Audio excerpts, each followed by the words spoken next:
The universal idea of our likeness despite apparent difference, which is the origin of good-heartedness and pure love for all creatures, runs through the systems of the mysteries as the raising of the sparks that are scattered everywhere, deep in the husks, and in the huge idea of transforming everything into total and absolute holiness through the gradual, unending work of kindness, peace, justice, truth, and mercy.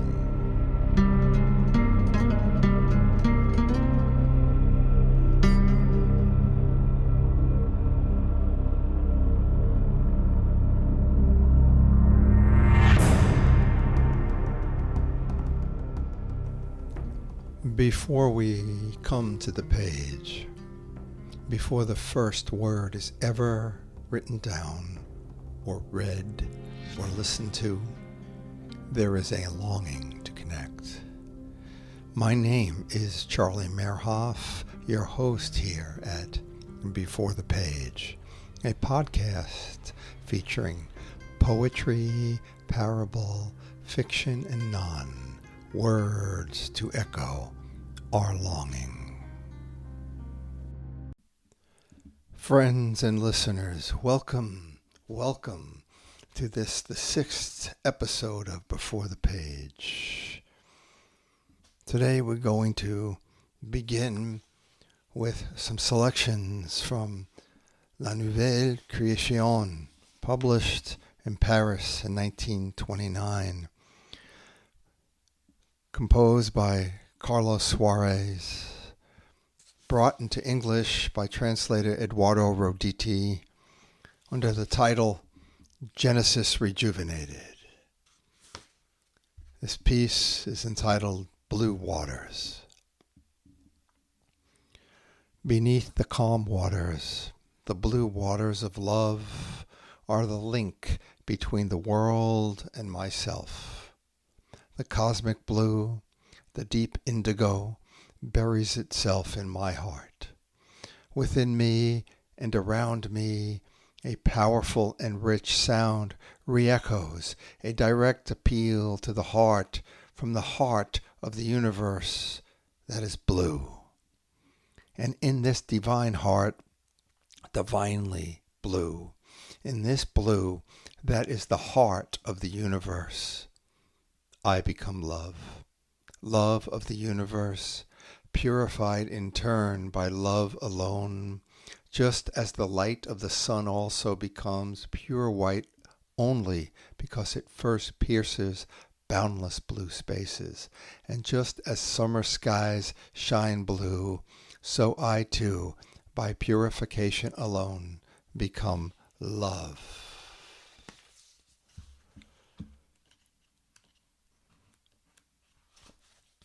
This piece is entitled Loneliness.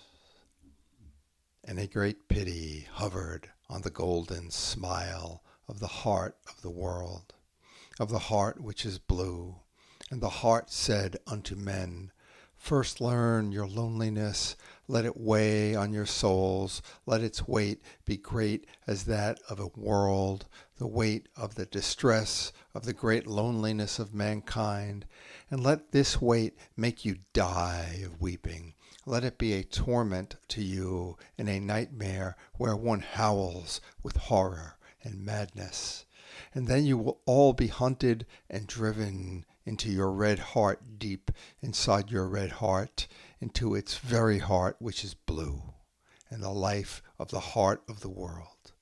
But the heart of the world, which is the truth of its love, was so great and so clear that men could not see it.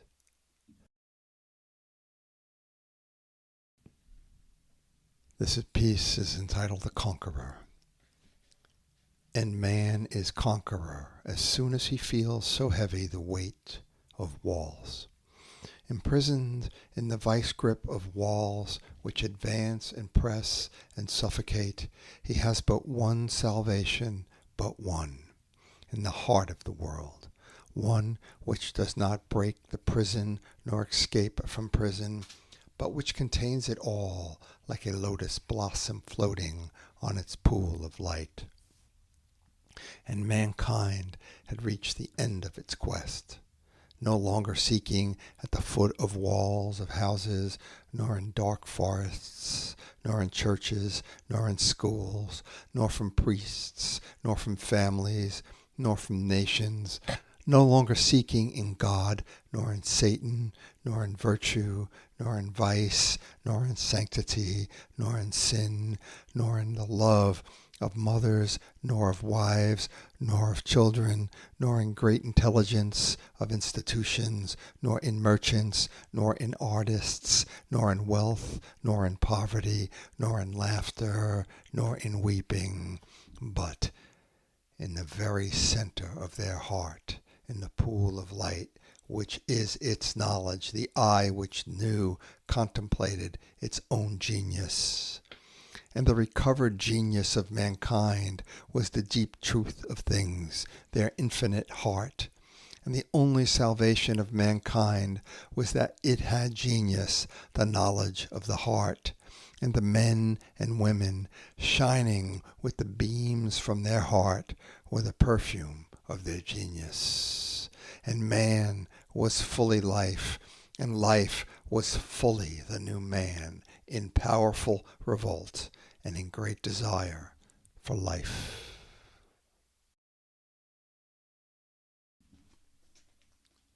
In powerful revolt, that is, Carlo Suarès.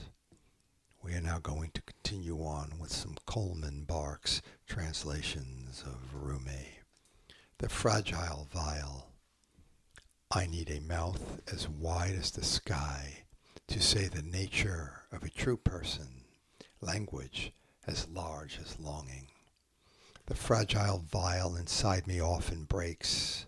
No wonder I go mad and disappear for 3 days every month with the moon.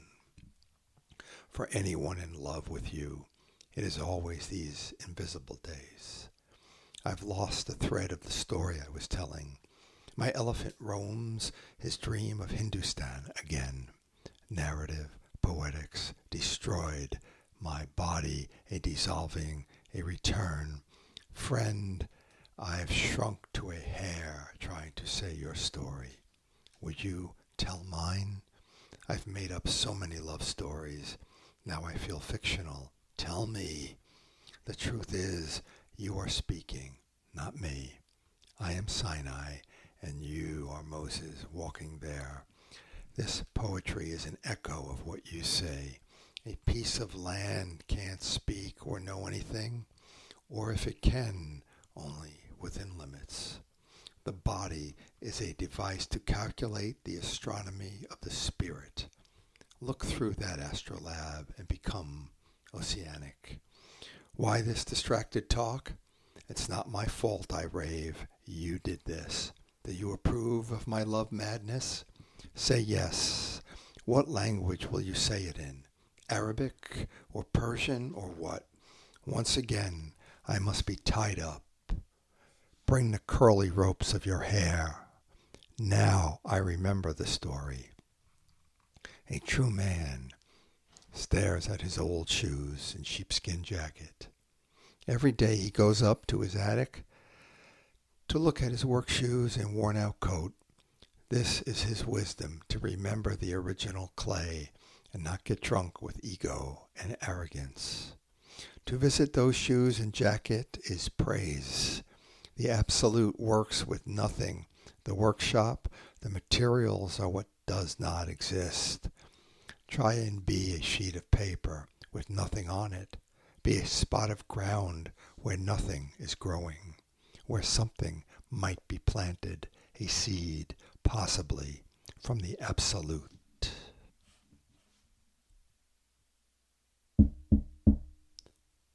Dervish at the door. A dervish knocked at a house to ask for a piece of dry bread, or moist, it did not matter. This is not a bakery, said the owner.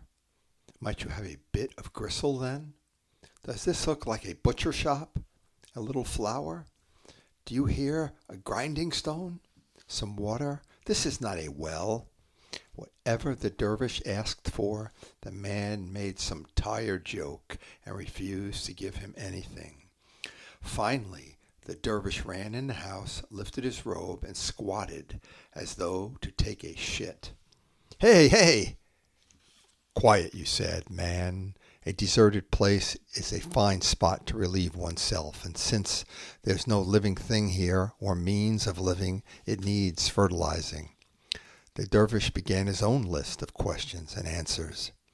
"What kind of bird are you? Not a falcon, trained for the royal hand, not a peacock, painted with everyone's eyes, not a parrot that talks for sugar cubes, not a nightingale that sings like someone in love, not a hoopoe bringing messages to Solomon, or a stork that builds on a cliffside. What exactly do you do? You are no known species. You haggle and make jokes to keep what you own for yourself. You have forgotten the one who doesn't care about ownership, who doesn't try to turn a profit from every human exchange."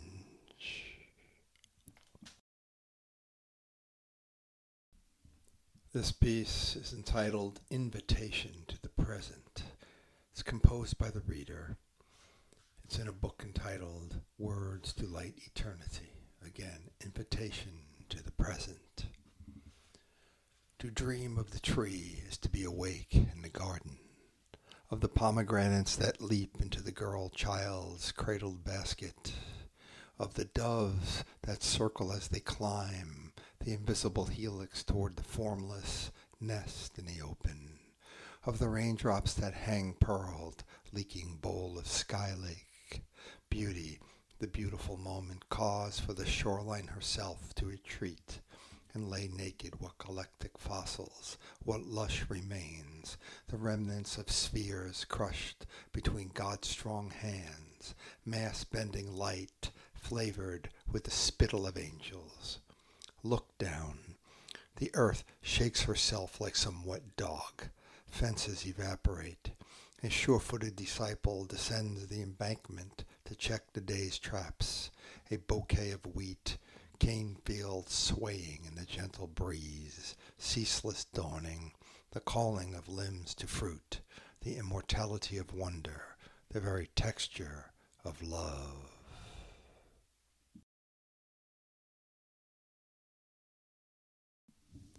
Going to present here a few selections of the teachings of Rav Kook, brought into the English from the Hebrew by Rachel Tova Ebner, published by Mosaica Press, and the book is entitled The Torah of Tomorrow, One Song, an exquisite publication.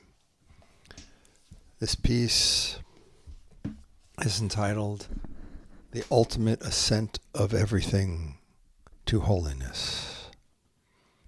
Differences are inherent in all creation.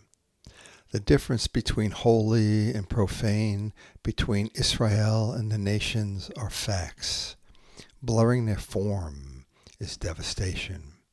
Exploring the subject of this difference deeply with insight and feeling is a source of abundant spiritual fruit.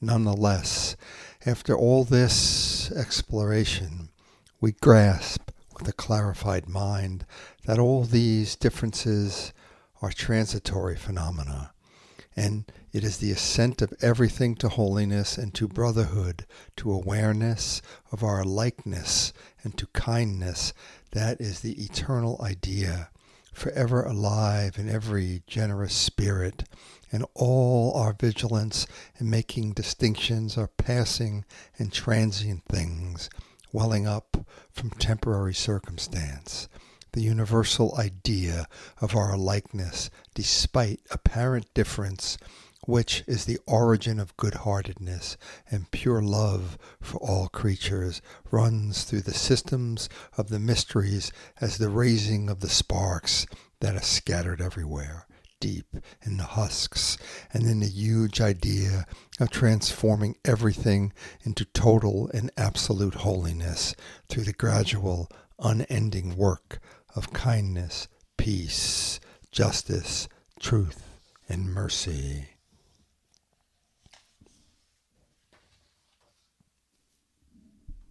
This piece is entitled, another Rav Kook piece, Raising Everything to Holiness. When we leave the world of holiness and directly enter the ordinary world or vice versa, with no intermediate stages, our soul experiences the same thing that happens to the body and its senses when they move from one extreme directly into another, from darkness into light, from heat into cold, pain, and sometimes even damage. One is to arrange our departure from the world of holiness in stages, from a higher holiness to a level of holiness beneath it, and so forth, until we reach everyday matters. This is the method for every man. But there exists another, higher level, raising everything to holiness. This is the method of the superlative tzaddikim, the righteous ones, and the dimension foreseen for the whole world in its exalted future. On that day, there will be inscribed, even on a horse's bells, consecrated to God.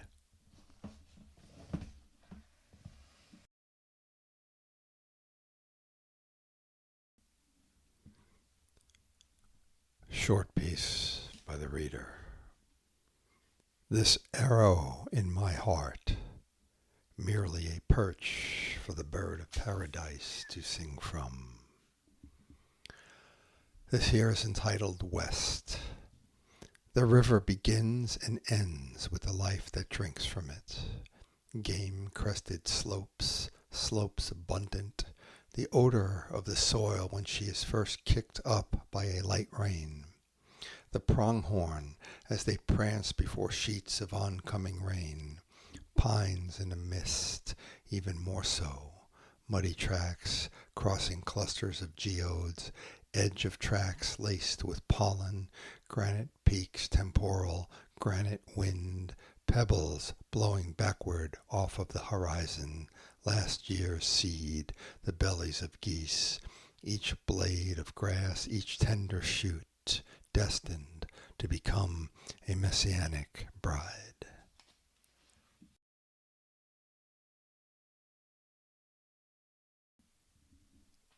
It's the reader's desire to end this podcast strong. Therefore, we have selected some pieces from a new book. I'm very excited here about.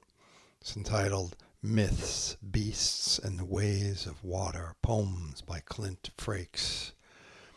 The book is available from Seven Worlds Press, and there'll be some information after the reading. Anyhow, Clint Frakes, Bus Stop in Manoa, in memory of Jack Collum. Who has time to watch 4 doves? No, 5, 7. Wrestle a clump of discarded ramen into their gullets like living worms? 9 doves now. Ah, but the ramen wins, scarcely compromised, still the shape of its bowl, and half a legion fed, waddling toward the shade.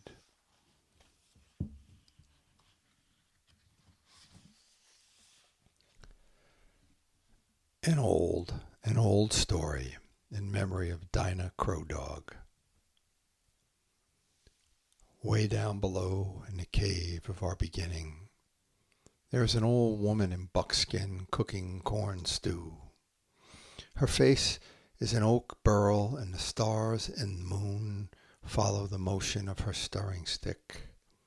Her shawl sways north to south along the Milky Way, moving the 4 winds above the earth.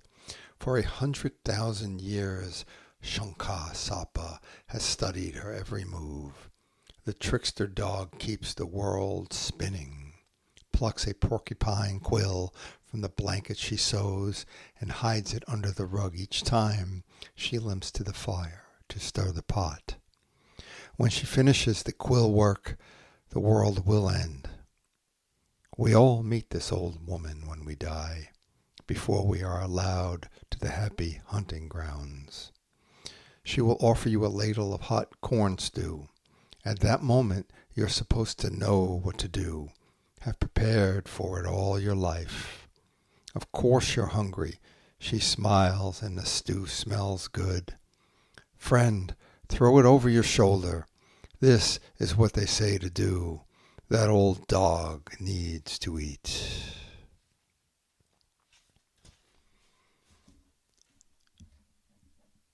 I'm going to end with this piece by Clint Frakes in Myths, Beasts, and the Ways of Water, entitled What the Poem Should Have Done.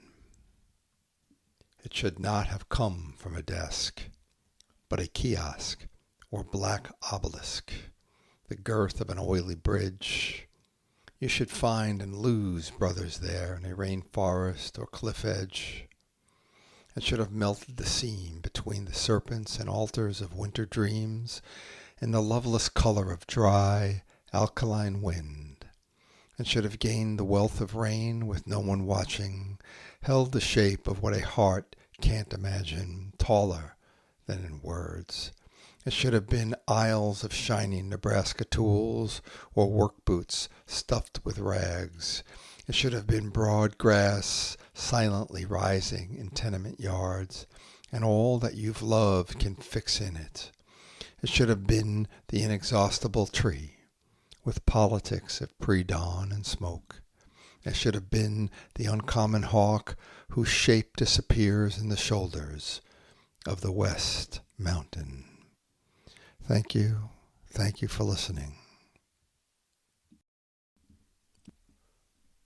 For all of you listeners who are interested in obtaining a copy of Myths, Beasts, and the Ways of Water, poems by Clint Frakes, there is a website for Seven Worlds Press, and you can obtain Clint's book, Myths, Beasts, and the Ways of Water, by going to that website at www.sevenworldspress.com, sevenworldspress.com. Thank you very much for listening to Before the Page, and we'll see you again soon.